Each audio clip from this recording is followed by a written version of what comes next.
ជាដំបូងសូមជម្រាបសួរពុកម៉ែបងប្អូនទាំងអស់គ្នាផងដែរហើយនេះក៏ជាអេពីសូតទី1របស់ Channel របស់ខ្ញុំផងដែរហើយសង្ឃឹមថាពុកម៉ែបងប្អូនពេញចិត្តនៃការនិយាយរឿងរបស់ខ្ញុំបើមានការនិយាយពាក្យពេចន៍ដល់លើសលួសឬក៏ខ្វះខាតត្រង់ណាសូមមេត្តាខន្តីពីទោសទុកជាមុនផង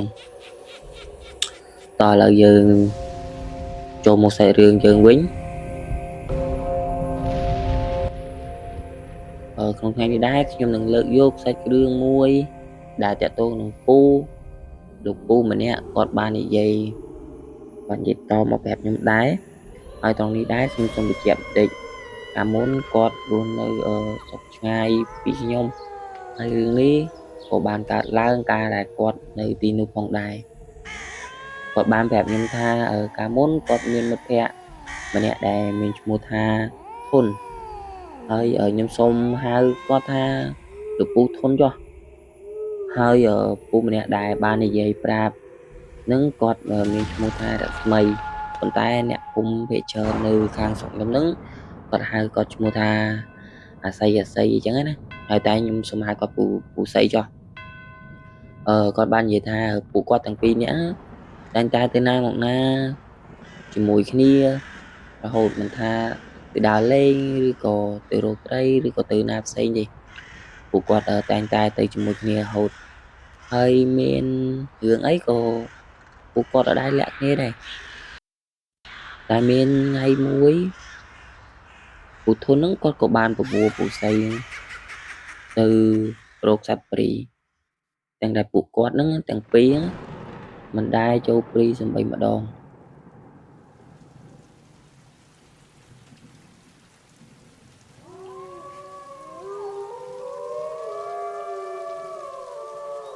គាត់ថា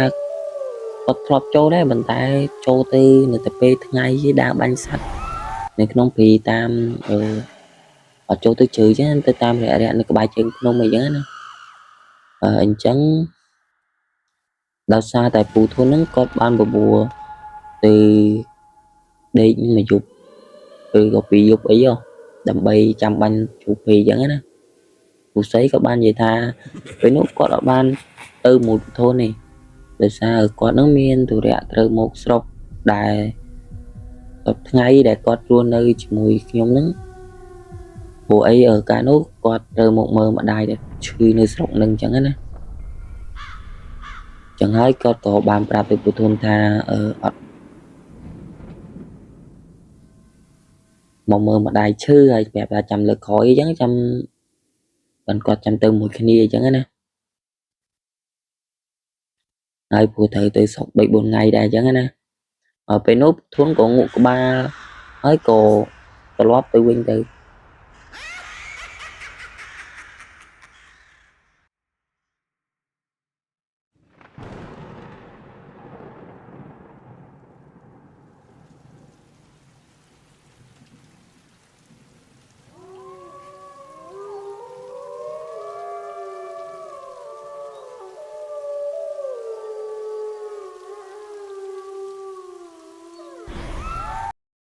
ហើយសាច់រឿងយើងក៏កាត់ត្រឡប់មកដល់ពេលដែលពូស័យគាត់ត្រឡប់មកពីមើលម្ដាយឈឺវិញហើយចឹងពេលគាត់ត្រឡប់មកពីមើលម្ដាយឈឺវិញទាំងយើងទាំងគេបែបមិត្តភក្តិយូរដែរយើងក៏បានដើរទៅលេងពូស័យនឹងក៏គាត់ទៅលេងពូធុនហើយដល់ពេលគាត់ទៅដល់ឃើញពូធុនភ្លាមចូលតែពូធុនហ្នឹងរត់មកអោបគាត់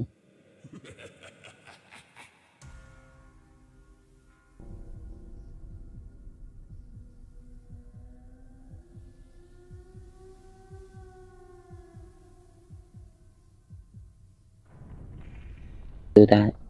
ចូលមាននឹងអីមែនសួរបែបលក្ខណៈថាឆ្ងល់ដែរពេលនោះដោយសារគាត់ទៅមកពីស្រុកវិញគាត់អត់សូវដឹងរឿងព្រោះគាត់ទៅមើលម្ដាយនឹងល្បាក់ជាគាត់ថាទៅតែ3-4ថ្ងៃទេប៉ុន្តែគាត់ទៅជិតមួយអាទិត្យពេលនោះពូធុនគាត់បាននិយាយថាឲ្យផ្សេងអង្គុយចុះមកចាំគាត់និយាយប្រាប់ហើយគាត់ថាហើយនៅចាំអត់ មុនហ្នឹងគាត់បានបបួរឫស្សីហ្នឹងទៅចូលព្រៃឫស្សីថាអញចាំតាហើយឫស្សីក៏សួរថាថៃមែនគាត់ថាមានអីប៊ីងាប់ហ្នឹងហើយ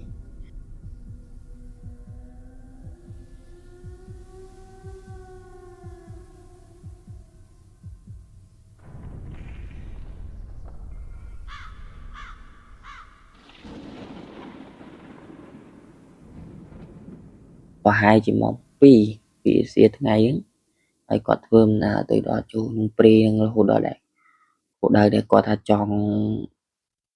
ថាស្នាក់នៅមួយយប់អញ្ចឹងណាប្រហែលជាម៉ោង4ជាងជិត5ចុះ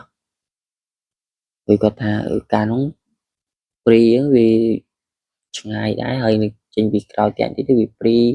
ហើយណាមួយនៅក្បែរហ្នឹងសម្បូរអ្នកភូមិឯដើរកាត់អញ្ចឹងគាត់ក៏អត់ចង់នៅជិតហ្នឹងទេគាត់គាត់ថាគាត់ចង់ទៅឆ្ងាយអញ្ចឹងណាហើយណាមួយគាត់ចង់ទៅកន្លែងព្រៃមួយដែរតែតែអ្នកគាត់ប្រាប់ថាតែតែមានសត្វច្រើនដើរកាត់អីចឹងពេលគាត់ទៅគាត់ឃើញមែនគាត់ថាសត្វច្រើនថ្ងៃឡើងមានទាំង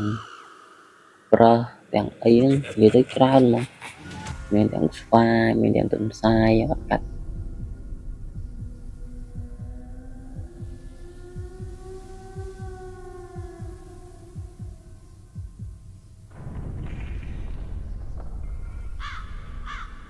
ហើយគាត់ក៏ទៅដល់នោះល្បាក់ជាម៉ោង5 4-5ល្ងាចគាត់ក៏អង្គុយហូបបាយនៅក្រោមដើមឈើមួយធំហើយគាត់ថាដេកនៅលើដើមឈើហ្នឹងតែម្ដង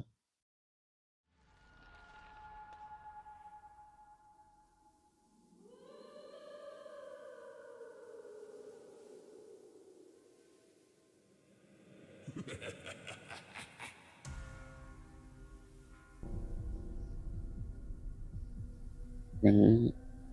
គាត់ថាញ៉ាំហើយគាត់ក៏ឡើងទៅលើដើមឈើហ្នឹងដើម្បីថាស្ទាក់បានជោគហ្នឹងដើម្បីយកមកផ្ទះវិញស្អែកគាត់ថាគ្រាន់តែមេឃចាប់ផ្ដើមងឹតភ្លៀងពីចាប់ផ្ដើមស្ងប់ងុំមកគួរឲ្យខ្លាច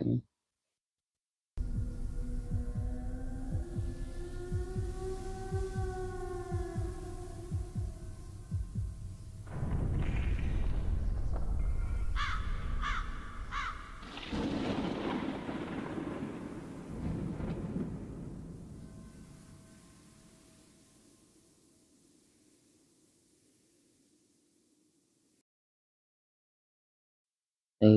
គាត់ថាពីក្បាលល្ងាចហ្នឹងសត្វដើរថាសត្វដើរច្រើននោះច្រើនហើយដល់ពេលតើចូលល្បាក់ជាម៉ោង7ម៉ោង8ភ្លាមស្ងាត់ជ្រងំនៅឈើគាត់ថាប្រហែលជាម៉ោង10មិន10យប់ណាស្រាប់តែឮសំឡេងដើរសំឡេងជើងស្នុកជើងដើរនៅខាងក្រោយ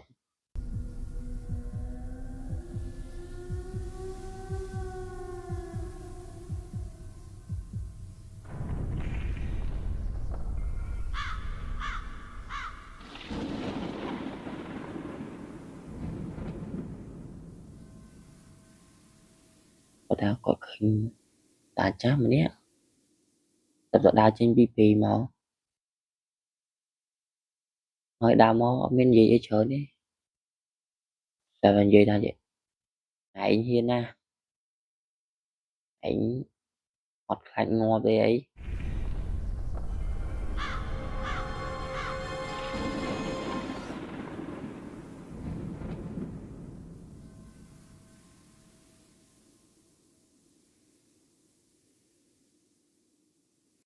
ហើយមកផ្លេតក៏បាត់គាត់ទៅពេលនោះអញចាប់ផ្ដើមពើខ្នងតិចតិចហើយអញក៏សងប់នៅលើនឹងតទៀតទៅក្រោយមកស្រាប់តែមានជ្រូកដើរតែមានជ្រូកដើរមកគូពេលនោះ ពូធូនហ្នឹងគាត់ថាគាត់អត់ចាំយូរទេគាត់បាញ់តែម្ដងគាត់បាញ់ហើយបាញ់ប្រហែលជា2គ្រាប់ទៅជ្រូកហ្នឹងដេកស្លាប់នៅក្រោមដើមឈើគាត់ហ្នឹងម្ដងហើយគាត់អត់តន់ចុះយកទេគាត់ថាចាំភ្លឺចាំគាត់ចុះយកអញ្ចឹងណាគាត់ថាតើគាត់បាញ់បានជ្រូកហ្នឹងហើយលំបាកជាម៉ោង1ម៉ោង2មេចាប់ផ្ដើម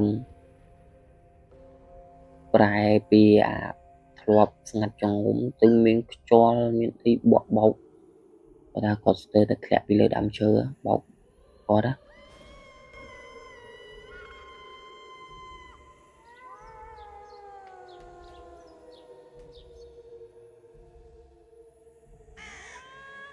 និយាយពីមេឃឈើវិញបក់ល្វិចនិយាយទៅដូចព្យុះចឹងមកពេចភ្នែកភ្លាម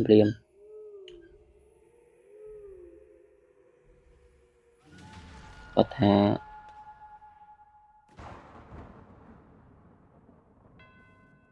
គាត់ដឹងស្ទឹកហើយគាត់ពួកអីគាត់អត់មានធ្វើទៅនៅឬក៏អីទេគាត់ដេកនៅលើដើមឈើហ្នឹងតែម្ដង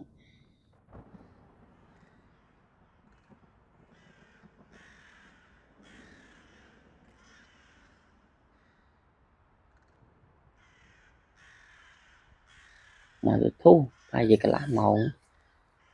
តួហ្នឹងក៏ស្ងប់ទៅវិញដល់ពេលដែលខ្យល់នឹងស្ងប់ទៅវិញគាត់ក៏ឮសំឡេងក៏ហឹមគឺដើរនៅពីក្រោមគាត់ងាកមកម៉ែអើយខ្លាមកគូគាត់ថាគាត់ឃើញខ្លាភ្លាមដៃជើងគាត់ចង់ទន់ធ្លាក់ពីលើដើមឈើម្ដងទៀតអត់ហ៊ានមាត់អីសូម្បីបន្តិចហើយគាត់ប្រាប់ទៀតថា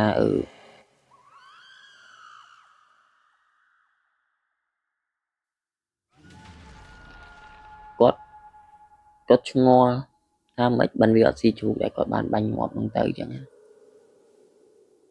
គាត់កន្លែងភីញ័រដៃញ័រជើងហ្នឹងអត់ហ៊ានមើលមកក្រោមទេគាត់ថាពេលនោះបនម៉ែបនឪអូតែមិនភ្លឺអាំងអត់មកផ្ទះទេគាត់ថាអញ្ចឹងគាត់ក្លែកមកម្ដងទៀតក៏បាត់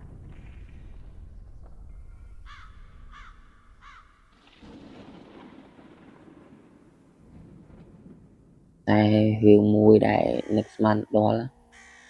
ប្រហែលជាម៉ោង3ម៉ោង4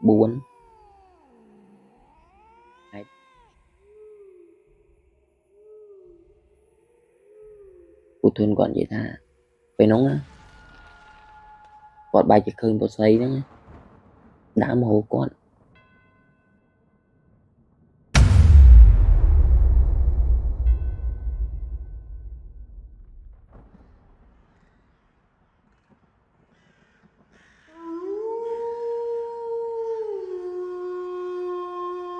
ហើយខ្សែប្រាប់ថានិយាយឯងល្មមចុះមកហើយអញមកចាំយូរហើយ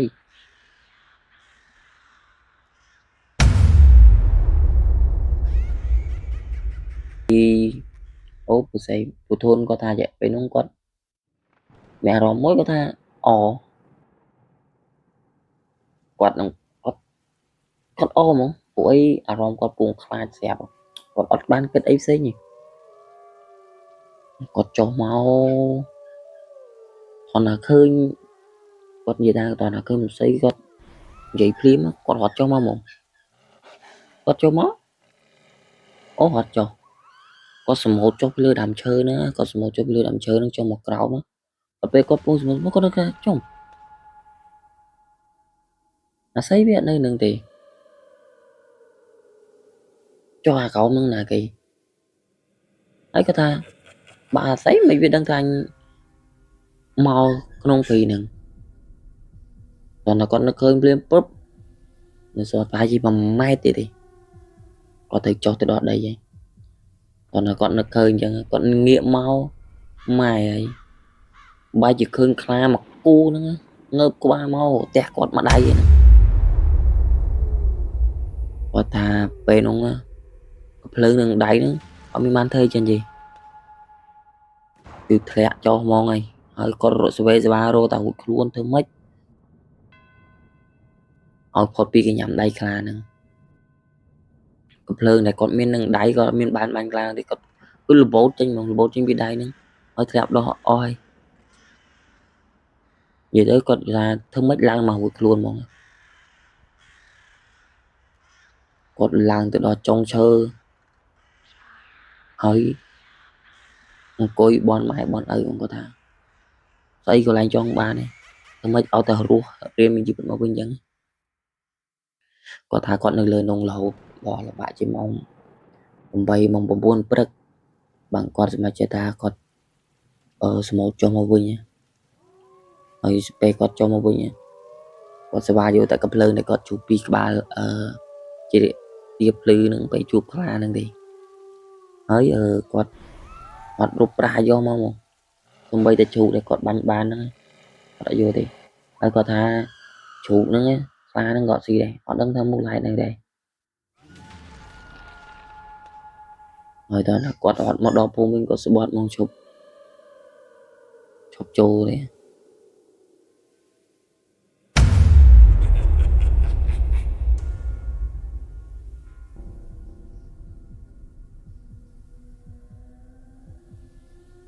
chỉ biết anh bên ban mà chụp bài bên đây